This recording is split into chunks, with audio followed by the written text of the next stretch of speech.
E vamos seguindo com mais uma aula ensinando conceitos e matando crenças e tirando dúvidas. Olha só que curioso. Existem serpentes, né? Óbvio que existem serpentes, você já tem uma ideia mais ou menos de como é o corpo das serpentes, mas existem alguns animais que são muito parecidos com as serpentes e que as pessoas confundem demais. Então nessa aula aqui eu vou te explicar quem são realmente as serpentes e quem são as não serpentes. Vou até pegar um pouco do conceito sobre cobra e serpente, é muito mais uma curiosidade. O nome cobra, ele remete à cobra naja, porque a naja lá fora, nos Estados Unidos ou fora do Brasil, a naja é chamada de cobra. E sempre que alguém fala cobra, pensa na cobra naja. A gente aqui, e as outras demais todas são chamadas de serpente. A gente aqui no Brasil não tem muito disso, né? A gente chama de serpente, de cobra e tal, mas essa realmente é a diferença entre o nome cobra e o nome de serpente. Deixa eu aterrissar de novo nessa aula aqui. Existem muitos animais que têm o corpo alongado e a falta de membros que são confundidos como serpente. Vou te dar um exemplo agora de um anfíbio que é confundido com serpente. A cecília. Essa daqui é a cecília. A cecília ela é um anfíbio, ou seja, ela é da família dos sapos, das salamandras, das pererecas, das rãs. Ela não é uma serpente, mas por ela ter esse corpo alongado, muitas vezes ela é confundida com as serpentes, mas ela não é. Ela tem a pele úmida, ela tem o desenvolvimento indireto, ela tem todas as características que os anfíbios têm, por isso ela não é uma serpente. Lembrando que a serpente está dentro lá daquele grupo dos répteis, dos esquamatas, da subordem Laophidia, e ela não é nada a ver com o anfíbio. Então essa aqui, no caso, é uma cecília. Um outro animal que também é muito confundido com as serpentes, justamente por conta da ausência de pernas, são alguns peixes. Peixes de água salgada e peixes de água doce. Nesse ponto aqui eu quero fazer um parêntese, porque realmente existem serpentes marinhas e também existem serpentes de água doce. Você tem algumas serpentes que são serpentes verdadeiras que vivem no mar, tá? E você tem algumas serpentes verdadeiras que vivem em água doce. A nossa famosa cobra d'água é uma delas, mas existem N outras serpentes que também vivem na água doce. Por exemplo, a própria sucuri é uma serpente que muitas vezes é encontrada na água doce, uma serpente semiaquática, de hábitos semiaquáticos, mas não é, ela é uma serpente. No caso que eu estou falando aqui, são as moreias ou as enguias. Muitas pessoas confundem as enguias e as moreias com serpentes. Na água doce a gente tem o mussum, aqui no Brasil até tem o mussum, que é um peixe alongado, que eventualmente até é vendido, comercializado em lojas de aquário, que parece uma moreiazinha, é uma enguia de água doce. E no mar você tem as diversas moreias, todas coloridas e tal, que não são répteis, não são serpentes. Esses são peixes. Então até agora a gente já viu um peixe, um grupo de peixes que são confundidos com cobras, com serpentes, e um grupo de anfíbios que também é confundido com serpente, que são as moreias, as enguias e tal, e as cecílias. Agora, dentro do grupo dos répteis, olha só que loucura, também tem alguns animais que não são serpentes, mas são répteis, que são confundidos. Um exemplo são os anfisbenídeos. Os anfisbenídeos, eles são mais próximos dos lagartos do que das serpentes, mas estão dentro do grupo lá dos esquamata, mas eles não são serpentes. Eles têm um lugarzinho só para eles lá, que são as anfisbenas, que são muitas vezes chamadas de cobras de duas cabeças. Alguns animais também são chamados de cobras de duas cabeças, apesar de eles não terem duas cabeças.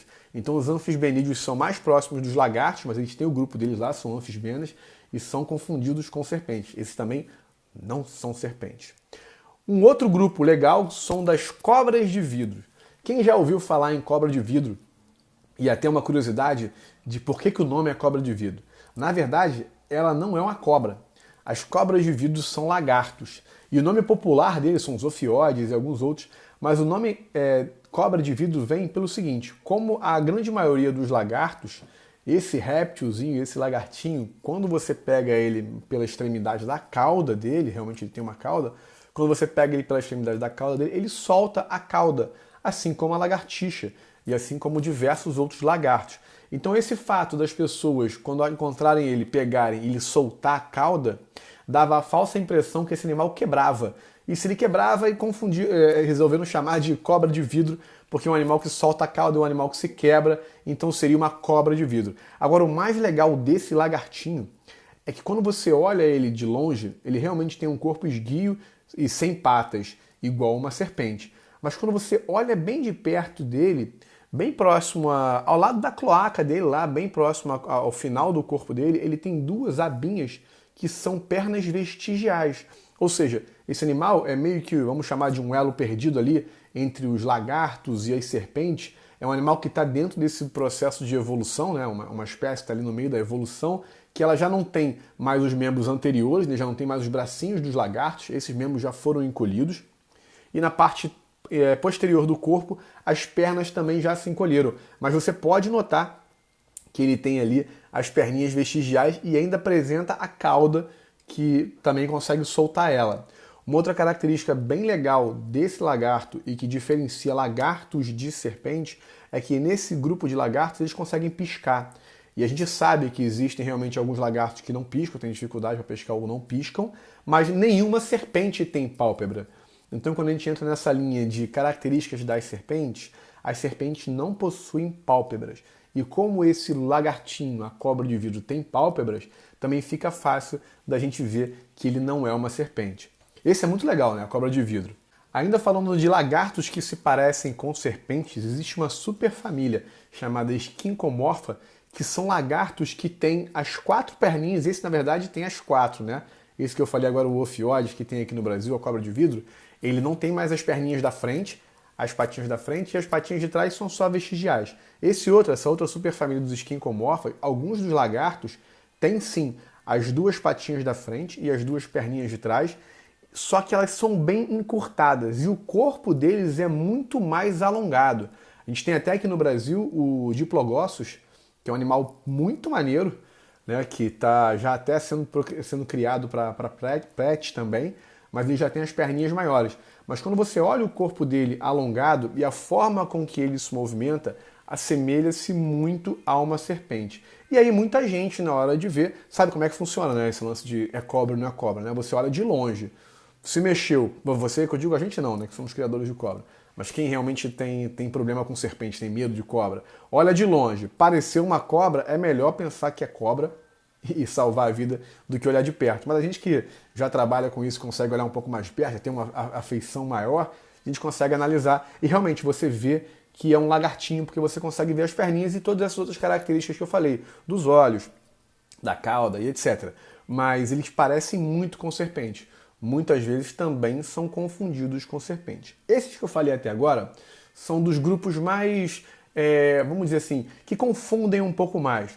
Né? A gente tem lá o grupo dos peixes, o grupo dos anfíbios, o grupo dos próprios répteis lá, os anfisbenídeos, os próprios lagartos, alguns que têm ausência de membros, tem peixes na água doce, na água salgada, e esses são os grupos que existem mais confusão. Agora, além desses aqui, ainda existem outros animais que são confundidos com serpentes, mas aí já são insetos ou então anelídeos. Por exemplo, a própria minhoca. Esses dias aqui no meu canal do YouTube eu recebi uma pergunta assim, como é que eu faço para diferenciar uma minhoca de uma cobra? Então tem gente que nem chega nesse momento. Então é o animal, tem corpo delgado, é cobra. A gente sabe que nesse caso existem minhocas também, que não, minhocas e outros vermes, outros anelídeos que não possuem pernas. Um outro que confunde muito são as lagartas. Algumas lagartas possuem um processo de mimetismo ali, de camuflagem ou de semelhança com outros animais, e elas pegaram a serpente para mimetizar. Algumas são tão evoluídas que quando você olha para a lagarta, você consegue ver o formato da cabeça de uma serpente, os olhos da serpente, e inclusive ela tem lá uma estrutura no topo da cabeça que quando ela se sente ameaçada, ela coloca para fora e realmente parece até a linguinha da serpente. A gente sabe que esses animais não são serpentes, mas também confundem bastante. Bom, tendo em vista que você já assistiu às aulas passadas e já entendeu quais são as características da anatomia e fisiologia das serpentes, dificilmente você vai se confundir com esses animais. Mas eu estou passando isso daqui porque realmente tem muita gente que ainda tem dúvida com relação de isso é cobra, isso não é cobra, isso é serpente, isso não é serpente.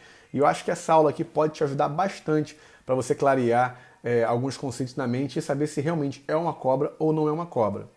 No final das contas, já passa como uma curiosidade para você poder tirar mais dúvidas das pessoas que vão te perguntar. Afinal de contas, quando a gente se torna um criador de cobra, a quantidade de perguntas relacionadas à serpente que aparecem são gigantescas. Então espero que essa aula te ajude a te preparar para aquela educação ambiental maneira e poder ajudar mais pessoas sobre o que são as serpentes e o que não são serpentes. Beleza? Então vamos agora fechar essa aula daqui, e vamos para a próxima aula.